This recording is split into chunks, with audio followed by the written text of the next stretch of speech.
कादिर साहब मौजूद हैं, मैं चाहूंगा कि यहाँ पे तशरीफ लाएं और दो शब्द आशीर्वाद के रूप में।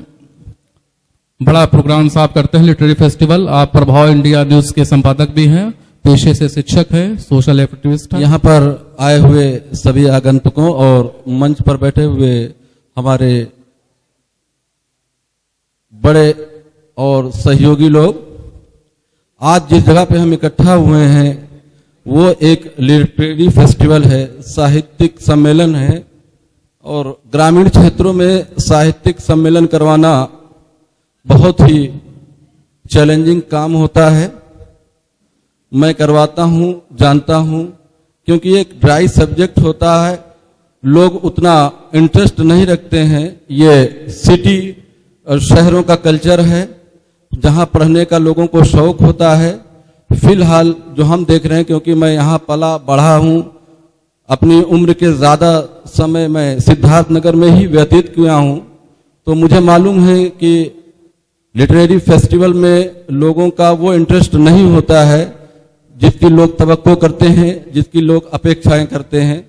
लेकिन जमील खान ने इटवा जैसे पिछड़े इलाके में, सिद्धार्थनगर के अत्यंत पिछड़ी तहसीलों में इटवा का नाम है, जहां पर एजुकेशन का जो रेशियो है वो सिद्धार्थनगर से सबसे ज़्यादा कम है।